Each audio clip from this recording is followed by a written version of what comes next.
I'm pretty passionate about the importance of nutrition as it applies to people's health. There's a quote out there, I think it was first said by an author named Michael Pollan, and he said, eat whole foods, mostly plants, not too much.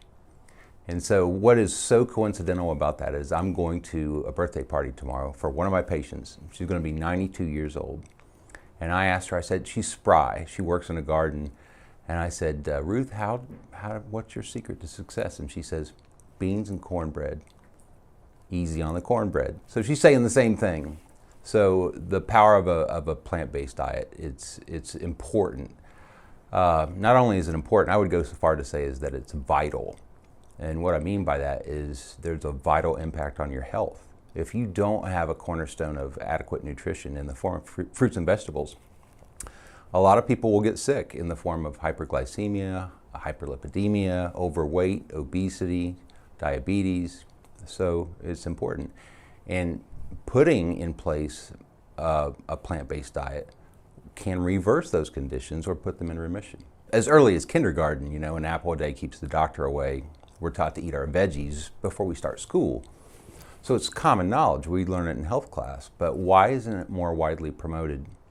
I think it's the power of marketing. If you watch television, we're inundated by direct marketing for pharmaceuticals. Talk to your doctor about this medication for this condition. We don't see the United States Carrot Farmers of America saying, talk to your doctor about the power of, increased carotene in your diet. So I think that's a big part of it. Joel Fuhrman, who's written a lot of books on this subject, one of my favorites is called Eat to Live. He has a formula. It's really basic, but it sums it up. The formula is health is equal to nutrients divided by calories. And so if the top number is really high, lots of nutrients, lots of vitamins, lots of minerals, lots of fiber, and the bottom number is really small, relatively low calories, then you're going to have a high overall number. That you'll have high improved health. So any portion size of a banana, an apple, a serving of most vegetables is 100 or 200 calories, pretty standard, pretty consistent. Versus if you eat pizza, popsicles, cookies, candy bars, that is reversed. So the nutritional value is very low. There's not any fiber in a lot of cases. There's a lot less minerals and vitamins, and a lot less overall nutrition, but a lot of calories. So that turns into a fraction of the health. Another thing, what are limiting factors about getting the word out? Why aren't more people gravitating to or medically directed towards nutrition? And a lot of times it comes up to be a financial issue. Bad food is cheap. You can get a burger for $1. You can get a big gulp for $1. But fresh produce is typically several dollars. And so there are some places in our country that have started to impose a bad food tax, essentially, putting tax on foods that are high in sugars or salt or fat.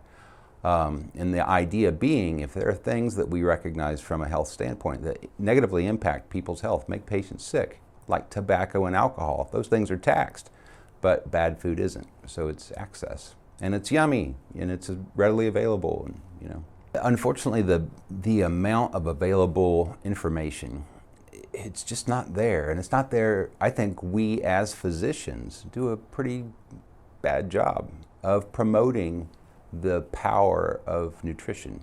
We're quick to write prescriptions and send people to specialists to have interventions done.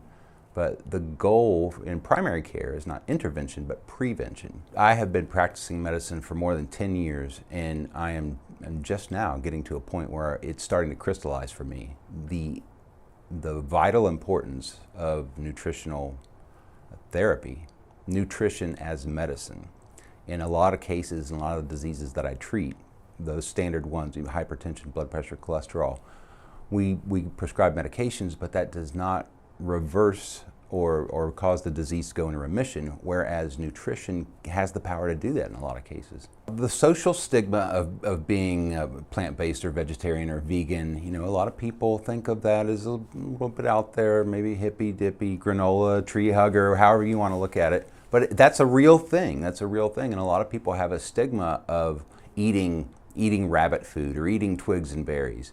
And so that's definitely a hurdle to overcome, but you don't have to completely eat nothing but plants. You know, the idea is don't eat meat every day. Don't eat meat and dairy and high fatty foods every day. Just minimize it as a start. That's, you know, the start being, you know, the goal being to minimize it from your diet and work from there.